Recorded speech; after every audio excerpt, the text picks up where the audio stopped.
Good morning. Welcome to the Croydon Business webinar this morning. Lovely sunny day out there, and today we're talking about bringing Croydon back to business. How are the various organisations working together to encourage us all back into the town centre and the wider borough once we start to reopen shops and businesses. We know that the Prime Minister has announced that from the 15th of June, all businesses and retailers are being encouraged to be open. What impact is that going to have on you as businesses, as shoppers, as visitors, and how can we be reassured that Croydon is going to be a safe place to return to? So this morning we've got a great lineup of people here to answer your questions, and we do want to hear from you. This is your opportunity to give your queries and questions to them to get your answers. And if we can't answer them here and now, I'm sure we will be able to answer them at a later date. There's a lot going on. There's a load of plans that are being made, and we are just really at the start of that. So hopefully today we can give you a flavour of what is being thought about. And then as the days go on leading up to the 15th, there'll be more information that's released. So just to let you know who we've got with us here this morning. Firstly, we have Ben Stevenson.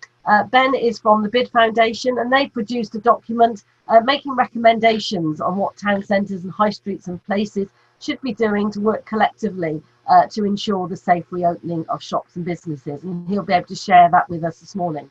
A stranger to none of you, I'm sure, Matt Sims, Chief Exec of Croydon Business Improvement District. Matt's been on before talking about all the different things that all the bids are doing at the moment. And in particular, he's been talking about Raise the Bar, and we'd be interested just to hear an update on that campaign and how that's going, I'm sure. But also today, he can be telling us about what plans the BID are putting in place.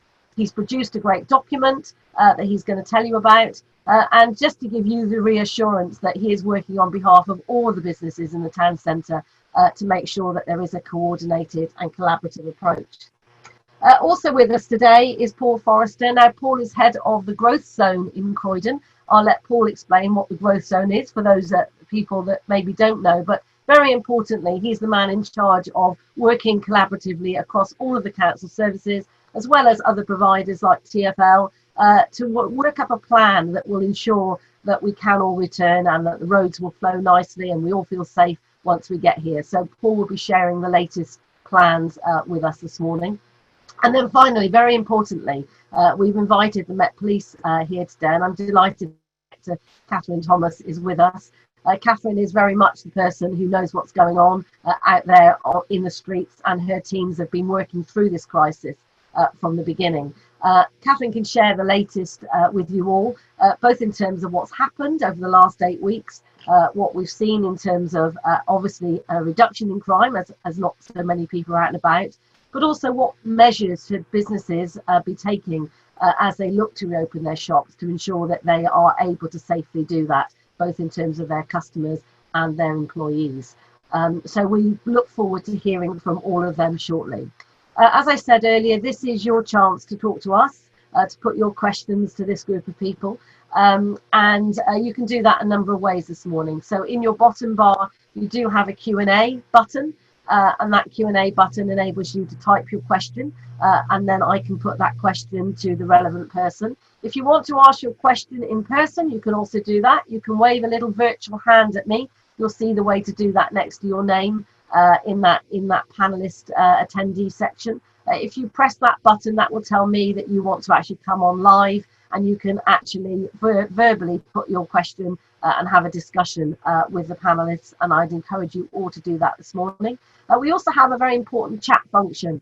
So if you haven't done so already, do click on the little chat bubble. That will open up the chat screen, which you can move to the side of your screen. Do keep your eye on that, because we will be using that. Our panelists may well be using it to share information that you can then go and have a look at. Or if you just want to make a comment, not necessarily a question, but you want to make a comment, then you can use that chat function as well, and we'll be monitoring that and bringing that into the conversation. Also this morning, we will be running our usual poll. Those of you that are regular attendees to this webinar know that we have been trying to track on a weekly basis how people are feeling about confidence in the current climate. It's been very interesting monitoring that. We saw, as you would understand, very low level of confidence 8 weeks ago, peaking up to a very strong level of confidence a week or two ago, and then a slight dip last week as the reality dawned that we were all coming out of our current bubble and entering into a new phase. And that understandably gives people some further questions and concerns.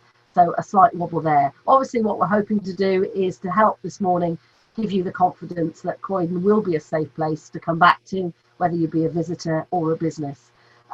So this morning I'm going to start off by asking Paul to kick us off this morning, because the council obviously have had an enormous job to do over the last 8 weeks, and that continues. And I know there's been a huge demand on resource, but I guess right now there's a lot of concentration on the growth zone, but also the wider borough and the high street. So Paul, can you just give us an overview, first of all, about the growth zone, just to remind people what the growth zone is, and then move on from there? Sure. Hi, Paul Forrest, the growth zone.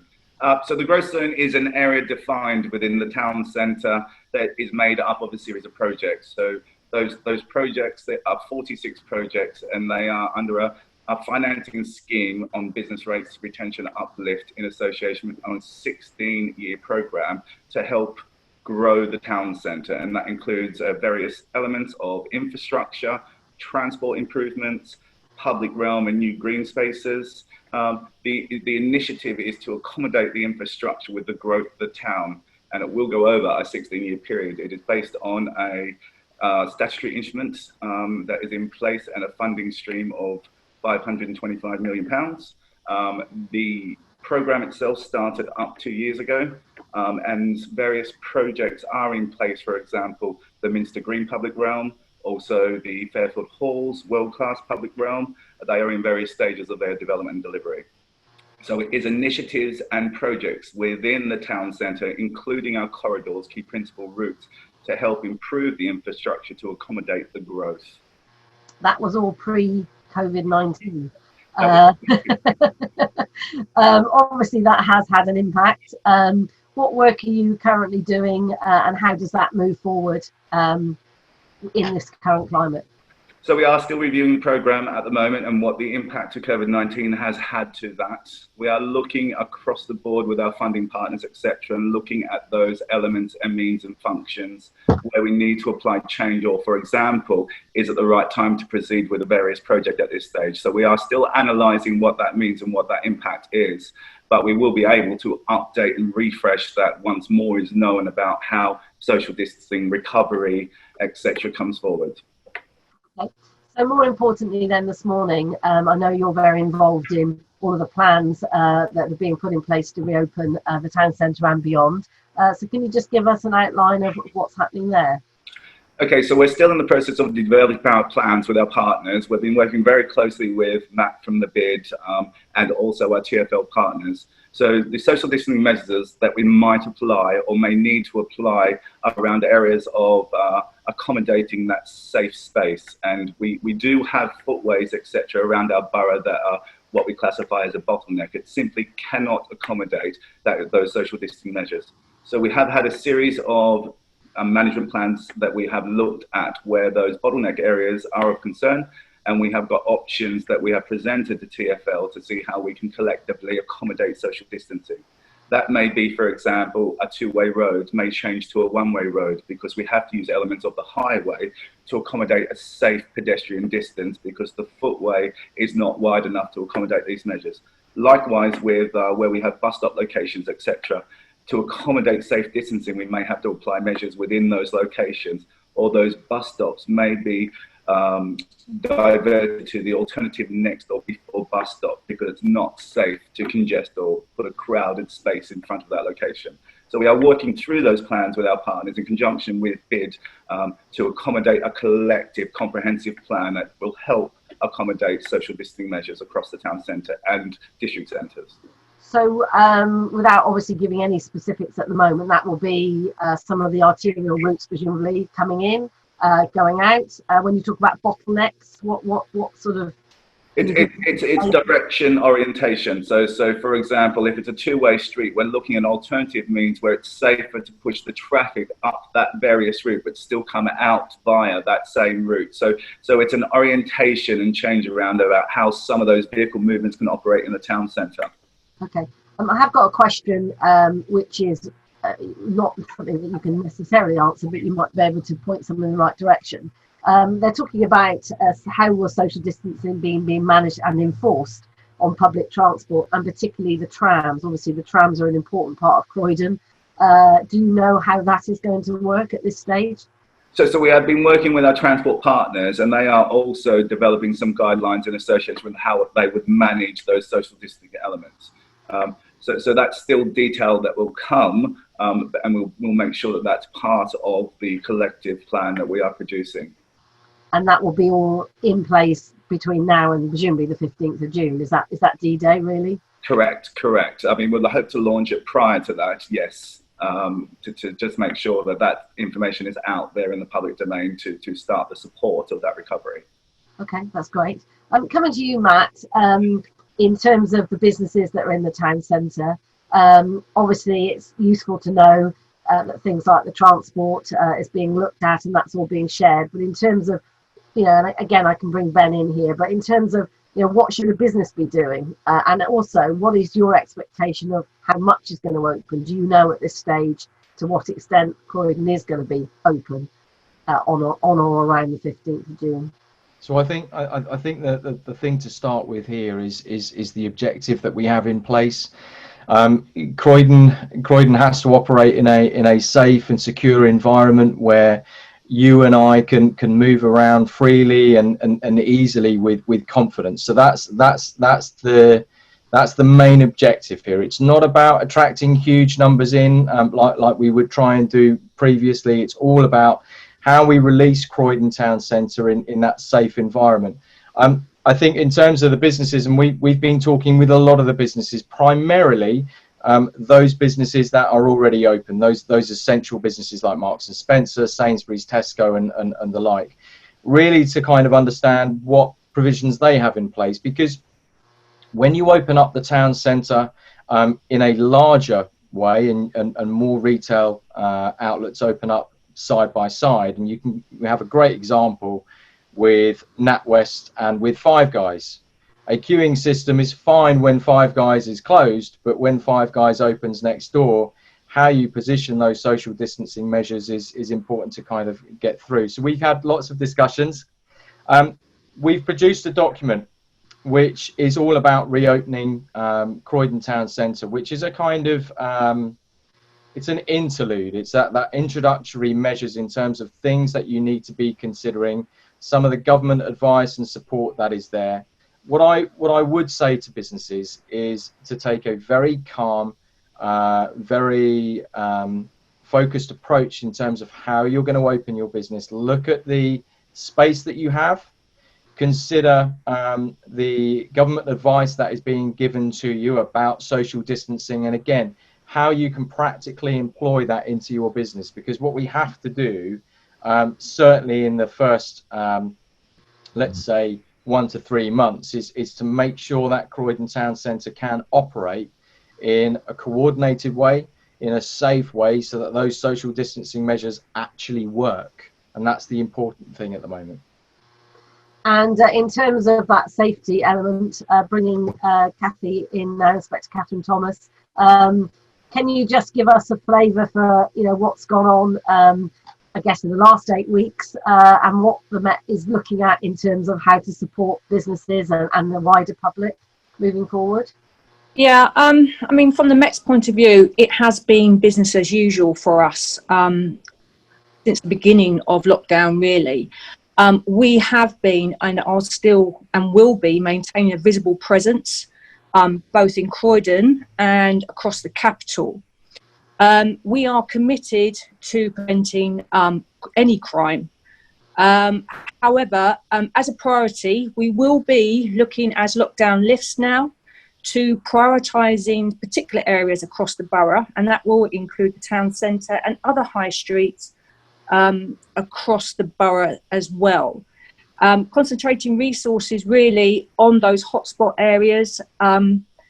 Public order is obviously a priority for us. So we'll be working with Matt at the BID, the local authority, working in partnership with all of our teams to ensure that, as Matt expressly said, that safety really is the biggest objective. Okay, so we will also be regularly reviewing and assessing the risk throughout the lockdown as stores reopen over a period of time. I don't have fixed timelines at the moment, but we will be reviewing and assessing the risks, basically to adapt if need be, and to adapt any plans that we have in place. We will be presenting to the businesses, I'll be issuing some crime prevention advice, particularly for commercial premises. I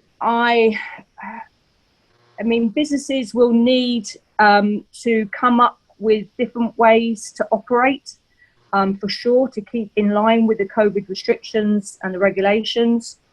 And a lot of those rules will be looking at, really, the focus will be on the risk to the premises and the regular review of businesses' security.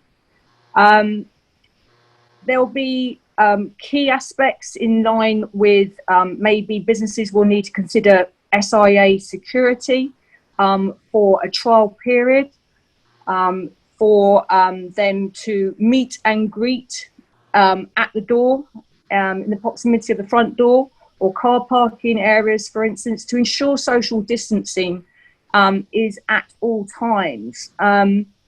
This is also going to help, really, I think, to regulate numbers into the store and to convey any distancing or instructions that businesses want customers to follow. Remember, customers have been self-isolating now for a period of time. They're coming out now, shopping. It's going to be a new experience for them. There are going to be restrictions in play. There's, as we've just heard, there's going to be one-way streets, etc. There's going to be queuing outside certain stores. So humour, compassion are great tension reducers, and I think businesses will need to convey that to their staff, and in some aspects, possibly training will need to be carried out. There has been talk of people putting up screens to protect themselves and their staff, but make sure, for instance, those screens don't reduce surveillance opportunities in the store, for instance. We've considered one-way systems in streets. Obviously, businesses may have to consider implementing one-way systems into their stores, which means they'll have to think about changing their store layout, but then making sure that they don't digress with any fire restrictions or safety regulations, etc. If you've got a small store that could easily be overrun, you could consider implementing such things as magnetic locks on the main entrance that will then help your staff to utilise possibly a handheld remote release button to unlock the door and let people in to a level that they feel comfortable with. I would also recommend considering the stock placement in shops to free up space, to provide a wider space for people to feel comfortable in the shop, and use the communication systems within the stores to exercise calm and to convey those communications that's needed. But what I'd like to answer is that if there is any criminality aspects involved, please don't hesitate to contact the police. I know this is going to be a time where people are feeling anxious, and what we don't want is we don't want people to feel that they can't call us if they feel at any time intimidated or not protected. So yes, please call us needed, 999 in event of an emergency, of course. And if it's not an emergency, it's using the 101 service. Okay, I'm going to bring Matt in because I think you can pick up on some of that's been said. Yeah, just as a quick point, I think what we're really encouraged by is that a lot of the businesses have these plans in place and are starting to pull these or starting to implement these plans into their stores. So in terms of how people can be guided around, a lot of the things that Kathy spoke of just now. So I guess my message to those coming into the town centre is one of confidence that not just the local authority or the Met Police, but the businesses themselves have these plans in place and are starting to implement ready for the 15th. So in terms of our overall objective, we are aiming to deliver that. Okay, that's great. Ben, bringing you in, the BID Foundation has done a great piece of work pulling together some recommendations and a report. What are you sort of seeing? I'm sure what you're hearing this morning is, not dissimilar to what's being discussed across the country for town centres and high streets. But what in particular can you offer this morning in terms of additional help and advice? Well, so obviously there are sort of lots of layers of pain and nightmarishness at the moment, and we're sort of working really closely with BIDS at the moment to make sure that they're sort of implementing plans as they should be, but also really feel for the businesses out there that are working incredibly hard with not as much guidance as they would like, and so we've been trying to improve the amount of guidance that's out there that BIDS can pass to businesses as well. There's just one thing that I just wanted to slightly correct, which is that 15th of June is not, 15th of June is really important, but it's not the absolute cut-off for every business. So there are all sorts of businesses that cannot open on the 15th of June, and it's not necessarily as sort of intuitive as you would imagine it is. So just to quickly run through the list, we know that furniture shops and DIY shops are already able to be open. From the 15th of June, it's clothes shops, toy shops, shoe shops, book shops, electronics, indoor markets, tailors, which I think is kind of weird, and auction houses. From the 1st of June, that's obviously in 3 days' time, outdoor markets and car showrooms. But what can't open are things like bars and restaurants, tattoo parlours can't open, clubs, hairdressers, hotels, gyms. That's important because some gyms, I think that they can open on the 15th, they can't. Cinemas, museums, community centres, libraries, all sorts of things. And that rule is really around, sort of essentially being able to maintain social distance. The other main bit of guidance that I know businesses are working towards at the moment is that whole thing about COVID secure. COVID secure is really important, and it's based around 5 key points. There's a poster you can stick up in your window. I'm sure Kathy would be quite grateful to see that out there so that we can be assured that businesses are taking this as they need to. But very quickly, those 5 points are: the first is around risk assessment and making sure that you're prepared. And there's a lot of HSE, Health and Safety Executive guidance on that, which we can point you through after this webinar. The second is around cleaning, hand washing and hygiene procedures. So really important to make sure that both your staff and your customers are safe, and develop a whole bunch of procedures around that. So we're definitely going to be seeing a lot more hand sanitizer, hand washing stations around entrances and exits and that sort of thing. There's a lot more concern around and risk assessments being done around the places where customers and staff interact, and where customers interact with each other and staff interact with each other as well. The third is around helping staff work from home. Obviously, this is not all just about retail, but those businesses that are open on the 15th, a lot of staff will still be able to work from home. The guidance is really clear that if you can, you must. And when employers are considering in their risk assessment what should be happening and who they should be taking off furlough or bringing back to work, consider very carefully their journey into work. So we had that the question there about trams. If people are on public transport, are they safe? Are they able to sort of take the measures they need to? The last 2 points are the most important in a sense. So the first is around social distancing. What are you going to do to implement social distancing? We've heard a little bit about queuing around shops, entrance ways, that sort of thing. So there'll be, potentially we'll see toilets being taken away from places that would ordinarily have them. We'll see changing rooms being taken away from places that would ordinarily have them, and that sort of thing. So, for businesses, it's really about trying to maintain that customer experience, but making sure that they're compliant with social distancing. And then the last one is really about where you can't have social distancing. It's really about managing that risk of transmission. So that's not only transmission from person to person, but it's also fomic transmission, which is from object to person.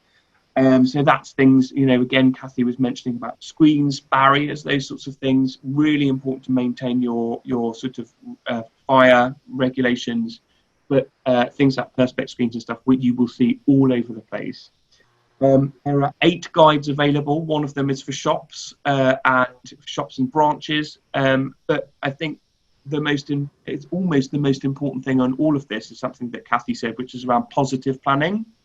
There'll be lots of people accessing the town centre for the first time.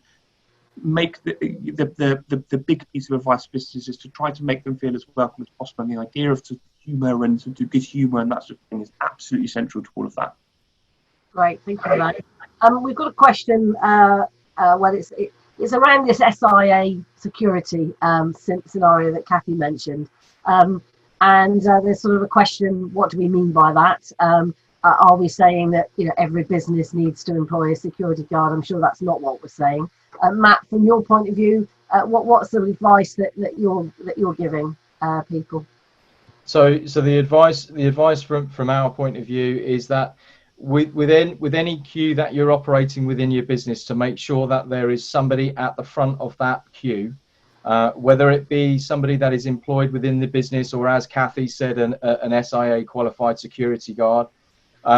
You can do one of either. You have to, and this goes back to the whole risk assessment in terms of the likelihood. If there is a high likelihood that something may happen, then you need to consider seriously about the level of security that you have.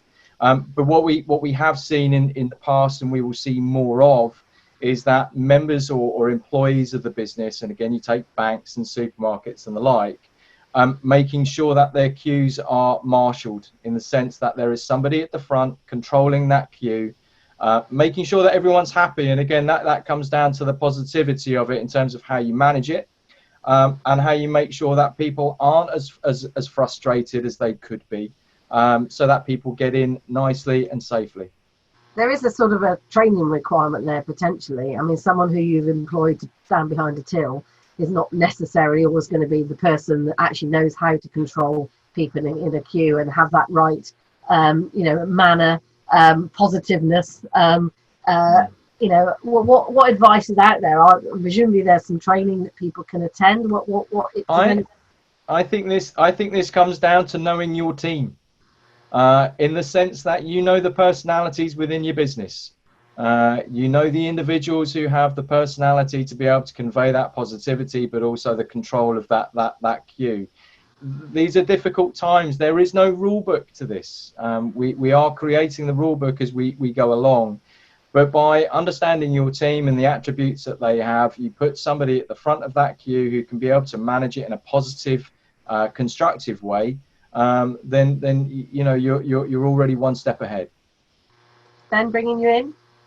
Yeah, there's just another thing I wanted to mention about the idea of this customer experience thing, and it's absolutely true about knowing your staff. It's about knowing your customers too, and actually, for many years we've talked about what's going on in retail in the UK. There are real concerns about it, and actually, this is an opportunity for innovation. And a lot of businesses are redesigning their customer experience. They're bringing in apps, they're bringing in tech, they're redesigning their stores, and this will be an opportunity for businesses to start sort of considering how to put their customer first in all sorts of different ways again. So I think it's important.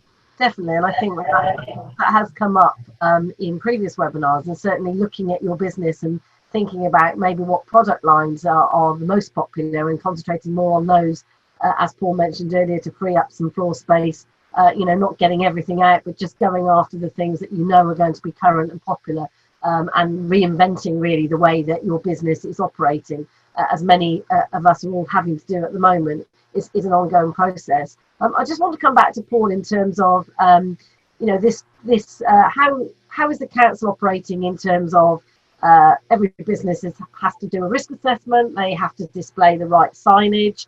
Is there a sort of a group of enforcement officers, which is probably the wrong word because that sounds a little bit heavy-handed, but essentially, I'm assuming when a business opens, there will be someone that will be checking. So there is a support pack for businesses with current guidance to help support them throughout this process and these new measures, which is the social distancing. There's also our licensing that under the COVID-19 Act, obviously there's new requirements suggested there.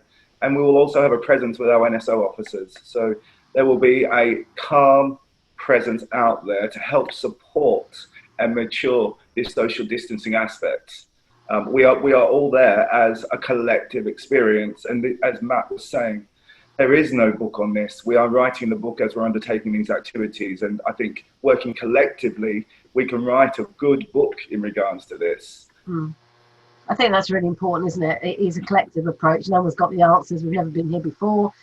So, actually, how can we all work together? And just picking up on that point, I know we've got Simon from the Pearly Bid. Actually, it's about working alongside your fellow businesses and shopkeepers to find out what their plans are, which, I'm assuming from a bid perspective, bids can help to facilitate that with conversations in certain areas of the town centre and in other parts of the high street as well, to try and help people to understand what's going to go on next door and how that might impact them as well. Just a question from me, Paul, in relation to North End. It's obviously a very wide pedestrian space. So in theory, there's loads of room. Are there any thoughts you can let us know? Is it going to be a one-way system? How is that looking to work at the moment? There's lots of benches and things. And do we know? Can you give us an insight into that? So we are looking at measures in conjunction with BID and also our partners with Santrel and the Whitgift Centre. So collectively, with our combined plans, we are looking at ways that can free up additional pedestrian space and movement. I mean, as both Matt and Ben were saying, there's an element associated here where there is a accountability and a public kind of responsibility here also in regards to social distancing measures. So queuing systems, for example, the public should take the guidance and ensure, they do keep their space a step back. So we are working through those plans in conjunction with our transport colleagues as well. We are looking to introduce temporary new cycle modes of transport, etc., that can help accommodate around this time. And this will all become available very, very shortly as we work out the logistics associated with those. So there'll be a way that people, when they're contemplating coming back in to shop, they can look in advance and find out exactly what they can and can't do, where they can and can't go. And in terms of signage on visible signage on the streets, what's the plans for that currently? Yes. So there'll be visual signage on the footways with the key messages about social distancing. There'll be other signage we'll put around on street furniture, etc. And these will be in all principal routes and areas of the borough, including our district centres. So we are trying to be consistent with our key messaging. And as I said, all that information will become available shortly once the combined pack is available. Okay, that's great. I had, there's a question, Ben, I think you might have answered it online, but can you share those packs that you mentioned with everybody, those 8 packs that are relevant to different businesses? That would be helpful. We can certainly circulate those after, or you can put them in the chat if it's as simple as a link from there. Yeah, I've sent the link. Yeah. Brilliant. Okay, so for those of you that are watching, the link is currently in the chat, which is great. There's a couple of questions here related specifically to the office sector. Now, obviously, as Ben's already mentioned, there is no obligation at the moment for businesses to go back to their offices, and certainly the Prime Minister's message is if you can work from home, stay at home. But inevitably, there will be a growing number of offices that are opening up. What support from a council perspective, the questions that are being asked are around, what should people be doing? Is there someone who's going to come around and inspect offices from the council's perspective? How's that going to work?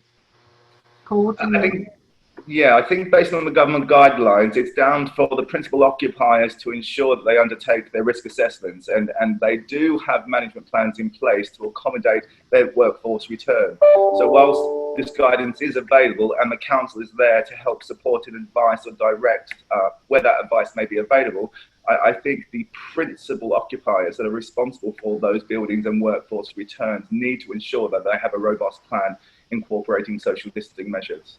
And that will be down to the managing agent of the building. If you're in an office block, who have an obligation to put in the public areas, they need to be working on how they're going to manage public areas, reception areas, stairwells, lifts, toilet facilities, etc.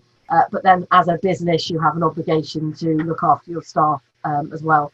And I guess, again, we don't know at this stage to what extent businesses are going to come back, how many people are going to be back in the town centre from a business perspective. So I guess that's something which we will all just be monitoring and then having to react to, depending on what those footfall numbers are. Now, I have Peter Bugatti from Bugatti's restaurant in Croydon watching this morning. I'm going to ask Peter whether he would actually like to put his question directly to the team here today, because it is relevant. I know we've talked about the fact that at the moment hospitality and leisure isn't possible to open, but I believe that's coming at some point in July. But as Southend in Croydon is very much where most of the restaurants are, I wondered whether, Peter, I could ask you to put your question directly to Paul this morning. Morning, Peter. Can you hear me? Is this going to work? 1 second, let's unmute you. Peter, are you with me? He is there. Okay, Peter, hi. No, he's not there. Well, it was a good plan. I can ask his question for him. He might be able to come in a little while. But basically, what he's saying, Paul, is along the restaurant quarter where the government allows hospitality, when the government allows hospitality return in a limited capacity, would you consider temporarily closing the road from Coombe Road to Aberdeen Road, or as they've done many times previously, or maybe going to a one-way system? This would enable the businesses down there to open up their pavement areas to accommodate more people in an alfresco dining, less risk of the virus spreading, and sort of a better sort of community feel. What's the current thinking on that? I suppose options are it's feasible. It's feasible to look at the variety of options. What we do have to factor in is we have to keep the town centre moving in regards to all its modes. So it's not a simple question of just stopping up a road, etc. What we have to look at collectively is how can we continue to allow the borough to move and travel with regards to businesses operating. So by all means, we can look at the variety of options that can be presented to the council and collectively come forward with a plan that accommodates and supports all those needs. And how would the restaurant quarter and the South Croydon Business Association, what is their best way to engage with you on that? Because presumably there could be some scenarios where maybe certain days of the week or the weekends or the evenings. So it's probably not it doesn't have to be a straightforward lockdown scenario. What's their best route into? I think what might be good is, I know Peter quite well, so we might take this conversation offline, and I can have a chat with Peter direct where he's coming from the business association, and then we can look at how collectively the council can support when food and beverage, hospitality, etc. comes back under the government's plans. So we'll take that offline and we'll have a further conversation, Peter. That would be brilliant. Okay, thank you for that. I've got a question that's come in which is relevant particularly to hairdressers, beauty salons, etc. Ben, can you come in on that one? Hi, Ben. So the question, which I'm just trying to find at the moment. Yeah, no, I've seen it. It's in the chat, isn't it? Yeah. So it's looking like at the moment that's July the 4th is that beauty salons will be able to reopen, and because it's such a, obviously because it's quite close contact, there is guidance being written specifically for that sector, but it's not been published yet. So just keep an eye out for it. But the expectation is they will be allowed to open. I'm not sure how that's going to work if you've got to get close to someone to give them a manicure or a pedicure or something. But there will be some guidance. There are some quite extraordinary images of how places around the world have dealt with the same issue, and it's sort of screens and aprons and all sorts of things. Interesting. Okay, well, we'll watch this space on that one. I'm sure that will be useful to see. Matt, bringing you in on this hospitality and leisure subject, because I know that your Raise the Bar campaign has been very much about trying to give additional support to this much hit sector. What's the update on that at the moment? So the update on the Raise the Bar is that we've had conversations with Labour. There's been a large support from Conservative. We've had conversations with BEIS, which is the Business, Energy and Industrial Strategy Department, with Alok Sharma. There are so many campaigns out there, so much lobbying going on for various different sectors and the like. We are still pushing. We are still very much there, and as everybody can see from a day-by-day point of view, it's moving at such fast pace that we're now starting to look at hospitality and when hospitality will open. That brings its own issues, in the sense that, you know, the cost of actually opening, say, Mr. Fox down on Surrey Street is exorbitant. How do you actually open on a 2-meter rule? And again, you know, the WHO would suggest that a meter rule is safe enough, but the guidance at the moment says 2 meters. The issue comes back to the cost, and that then refers it back to Raise the Bar. There are businesses over the 51,000 threshold who did not get access to the 25 grand. It's still very much relevant. We're still very much pushing for it, because again, these businesses, a lot of them, yes, they may be able to open in July, but the cost of being able to open and the cost of being able to survive it far outweighs, and they need that support now. Okay, that's great. And then what you've done has been fantastic, and certainly highlighted the issues, and you know, hopefully that might still see some benefit. But more widely, I know, Matt, you're working with CVA, Croydon Voluntary Action, and looking at how volunteers can be used to help with this footfall in general, making people feel welcomed. Can you talk to us a little bit about that? Yeah, this is a really important point. We've talked about the customer journey and the customer experience already. We're working with Croydon Council and also with Croydon Voluntary Action. One of the most amazing things about Croydon is that our voluntary sector, our partnership sector, is huge. It's incredibly. You can get it moving very, very quickly. So there are 450 volunteers that are registered with CVA. Our plan is to take some of those volunteers and to position them around Croydon Town Centre, and to create our own almost hosts, so Croydon hosts, so that when you do come into the town centre, yes, you do have the social distancing measures in place, the floor decals and various other things, but you have people and you have volunteers who are there to help provide information, advice and guidance, direction, a smiling face, because that's so important in the environment, and it's welcoming. We talked about that before.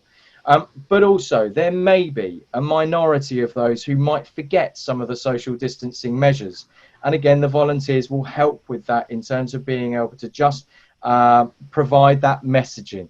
And that's the important part of it. So at key points across the town centre where we know that it gets heavy on footfall, we'll place volunteers throughout the town centre so that we can mobilise people in a safe and secure way, which is the whole part. And hopefully, it will provide a solution in the short term and maybe a legacy.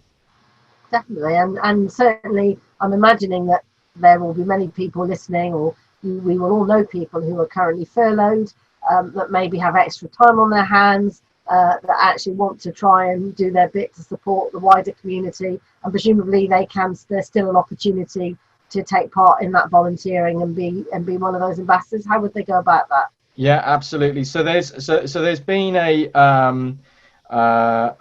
quiet call out for current volunteers, and there's the response has been very encouraging.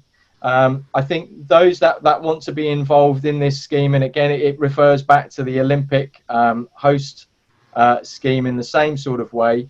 to register your interest through Croydon Bid or through Croydon Voluntary Action. I'm keen not to place too much pressure on the CVA for this point in time, because it's important to note that we're still developing this scheme through. So leave it with us. We will make an announcement and let people know, and then as many people as possible to come through, and we'll take it from there. Great, thank you. I've got a question here, Paul, which you might be able to answer. It's around footfall tracking, and can that technology be used to consider keeping control of numbers of shoppers within particularly Central and Whitgift Centre? And I know that you've been liaising with them about their plans. So what's the update on that? So yeah, we do have footfall traffic monitoring cameras that are situated as part of the bid. We also have induction loops in and out of the borough to monitor vehicle movement as well. So collectively with that data, we can start to, on a weekly basis, monitor footfall increase, traffic movement increase, etc., and use this data to start developing that the town centre's recovery plan. Numbers are growing, confidence is building. It will all support the wider piece with the medium and long-term plans that we need to look at to support the borough. Yes. And again, that message, all working together to bring confidence. A timely moment to maybe ask you how confident you're feeling about bringing your business back. When we first started launching this, it was just a question of, were you confident you were even going to survive the next 8 weeks? Well, thankfully, many watching have survived, and we're about to go into the next step. So how confident are you feeling right at this moment? And we'll be able to update you on that poll, exactly how people are feeling about this. This is a major sort of moment, isn't it, really? It is another big step in returning to some sort of new normal, as it's being called.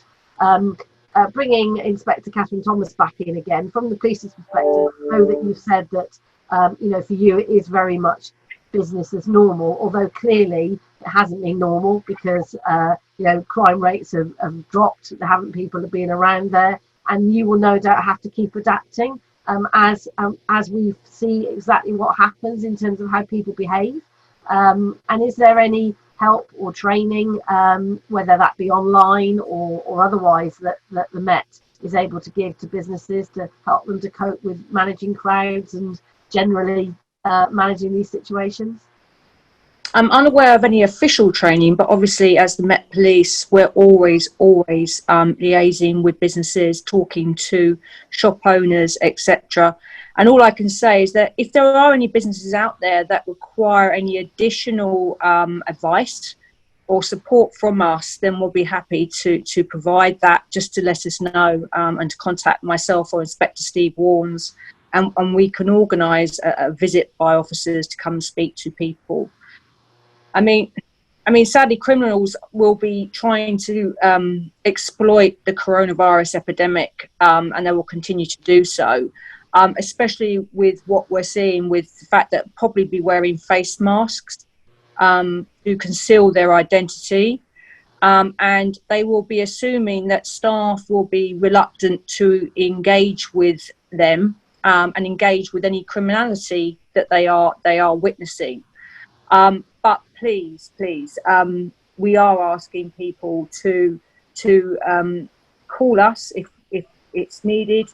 We will be there. As I said, we will continue to take these matters very seriously. And all I can say is, really, if you can control the numbers in your stores, control the door, and ensure you have what I will call a meet and greet philosophy on the entrances, I'm sure that that will help go a long way to reducing any criminality within that store. Okay, that's great. Matt, bringing you in, I'm aware that obviously under the bid remit, you have a whole tranche of work which is about keeping the town centre safely, and you have sort of a business network of safety.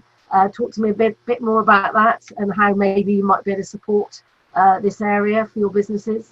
So we will continue to work with the Met Police. We've had conversations with Superintendent Britton and others in terms of what demand, what is required within the town centre. So the bid company has additional patrols through its overtime initiative, but also some operational activity, and we have to be guided by the Met Police in terms of what is needed and potentially what is expected. So those conversations are ongoing. We are relatively comfortable to release those services now, but we will take our guidance from the Met Police in terms of what's needed in the weeks and months ahead. Okay. Ben, bringing you in, whether there's any experience that you can share from elsewhere. Obviously, this is affecting everybody. Is there any additional advice that the Bid Foundation can offer? Well, so we're sort of collecting best practice at the moment. Obviously, I will be adding that Croydon voluntary action thing to that. It's extraordinary. It's really, really excellent idea, and actually, I think a lot of places could really learn from that. But yeah, I mean, the sort of positive planning thing is what's central to all of this. Leamington Bid has done some really interesting work around, sort of specifically designing floor decals that are sort of welcoming, and there's sort of flowers, and then there's a sort of city brand that they're dealing with. Bedminster Bid has been doing some really good work here in Bristol, where I live. They've got a sort of high street online thing where you're sort of able to visit the high street online, which is really supporting the independent businesses there. Wood Green has done some really good work with their businesses. They've provided a sort of reopening pack which contains hand sanitizer and posters and all sorts of things that are going to help them reopen. And finally, another one that I noted over the last couple of days is Bath, who are doing quite a lot of bulk purchasing on behalf of their businesses. So bulk procurement on things like perspex screens and hand sanitizer and that sort of thing, which is also particularly good because it's sustainable. So they're able to store it locally and distribute it locally rather than adding all of these deliveries onto the streets. So a lot of innovation going on at that sort of level in the bid world, and we're beginning to see it with businesses as well. So it's quite a positive thing, I think. So I think probably now's the time to.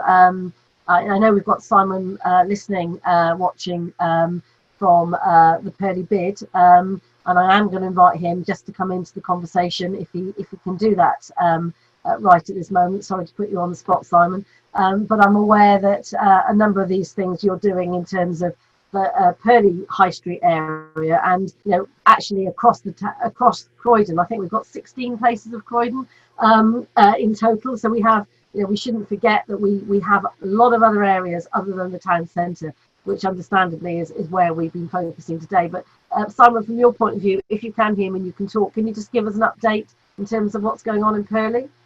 Yeah, I hope you can hear me. Yep. Okay, yes, so within Purley, we've been working with all our businesses that we can get in contact with. Obviously can't get in contact with everyone still, but providing hand sanitizer, face masks, both disposable and reusable, distance signs, distance tape. We're even providing the perspex screens to go onto the into all the shops. So some of these are bespoke, they've been fitted up as we speak, and just providing all the safety PPE that we can do for our businesses, which I guess is the beauty of having a bid. The thing that we're also providing is kind of like the training and support with regards to those 5 principles that we've been talking about, and ensuring that we've got our own posters that we're putting up in the windows, that we're getting the business owners to sign to prove that they've actually adhered to those principles and are working with them. And so the thing I'd like to follow up on this with is how the council sees about governing these measures that are in place as well. Because I mean, as a bid, it's great that we can go around and support people, but I'm just wondering around the whole of the borough and the other district centres, how do we ensure that everyone is being kept safe with these protocols? Paul? Hi, Simon. I think this is a collective approach with all our agencies and partner bodies. It's a monitoring process. We're not there to, as a local authority, we just don't have the resources to be able to man every location in every area. It comes down to understanding the principles, practicing the principles, and ensuring that they are providing a safe environment to accommodate social distancing. So whilst we will have resources out there, part of the general services that the council provides, we won't have the resources to be able to police this completely. And we'll be looking at sharing and working with our partnering bodies to help work collectively as one. And it goes back to some of the key principles that Kathy was talking about the public principles, work practice, the risk and kind of the risk and safety elements that businesses need to assess and ensure that they are providing a safe working environment and also monitoring their traffic coming in and out of their premises. So I think across the board collectively, we need to work as one team to help ensure that social distancing practice is being practiced. And I guess maybe a quick one for Catherine here, just in terms of, what is the guidance around sort of grassing on your neighbour, if you like? So, obviously this whole sort of self-policing thing, if I've sorted my business out and I'm confident I've got it right, and then the person next door isn't playing ball, is that the sort of thing that you should be dialing 101 about, or should you be picking up the phone to the bid or the council? Who's actually the lead on this? Yeah, well, it's not about who's taking the lead. I think it's about information sharing, really, and it's receiving that information. And be it that you phone the police because you're worried, then you phone the police. Always not 999, or recommend 101. Since COVID started, we have received a lot of intelligence from the public with regards to people not obeying with the COVID restrictions. We've got practices and processes in place for that, and I can just see that continuing as we progress through the COVID restrictions as they relax, and working alongside with the council, with the bid, and identifying areas that potentially we may need to address, but possibly not. Okay, Matt, bringing you in. Yeah, so just to add, the whole reopening of Croydon town centre and the districts around it is a total collective piece. It's not necessarily about enforcement as such. And so if I took the town centre, for example, our ambassadors will come back on site, and our ambassadors they won't enforce, they won't monitor every single shop and make sure, but what they will do is they will engage with the businesses on a regular basis, and they'll make sure, and again, this is in the pack that we will send out, it's going to make sure that the checklist is there, it's been self-certified, it's got the various government advice that's been asked to carry out so that you can open safely, and it's about working positively together, rather than looking at your neighbour and grassing him up. It's more about how can we help each other? Because I think there's a lot of people out there who, yes, the government advice will be there, but some will be a little bit concerned as to how they implement it, and they'll be looking to their neighbour in terms of what have you done and how can I work that through into my business. So I think there'll be a lot of that. I mean, I think that's a really positive message. We are reaching the end of our webinar this morning. I just want to give a shout out to Shaji, who has put in the chat that she's a local business, and they took on a new initiative to procure and supply PPE to local authorities, schools, care homes, community, etc. And she's happy to engage in larger or bulk procurement opportunities. And that's just another good example of somebody locally working, reaching out, and maybe that's something, Matt, that you could pick up on in terms of, if there are businesses in the town centre. I know there's a lot of, if you go online at the moment and you search for PPE, there's a lot of people taking advantage at ridiculous prices, and actually quite hard to get hold of some stuff. So I guess, again, if we can support locally by trying to work together to pull a collective approach, then that will give us better buying power, which I guess is what Simon's talking about that's going on in Purley. Is there any move to do anything that from this perspective, Matt? I think just to say on the PPE, we're working closely with Croydon Council in terms of the needs for PPE within the town centre. The town centre is obviously very different to the districts in the sense of the size of businesses, but there is a positive collective approach in terms of how we can provide support. All right. And Shahi, if you want to put your contact details in the chat, then we can certainly pick that up and circulate it from there. I have somebody who's got a few questions to ask, wants to know if you can ask them offline. Yes, if you want to email us here at White Label, we'll put that in the chat, an info address, and we can then pass that on and get you the relevant answers to your questions. I think this has been really helpful this morning. I think it, you know, if only to just start this conversation and give people reassurance that there is a lot of great things happening in Croydon. Croydon's always been a place where collaborative working has been a key part of the success of Croydon, and it's great to see that this is continuing. I think the main message that everybody would probably want to share this morning is that we are all in this together, and actually nobody has the answer as such. To a certain extent, we are having to make it up and respond as and when we know what the needs are. So there's a lot of making up that's going on at the moment, and when June the 15th comes and reality hits, there will be other things that have to change. So I think what's important this morning is that we all keep this dialogue going, that you do, if you have concerns, whether they be police related or bid related or council related, license related, that you do know that you can ask those questions. And one of the key things that's come out over the last 8 weeks of running these webinars is the importance of communication. And now more than ever is a time that we should all be communicating through whatever means that we have.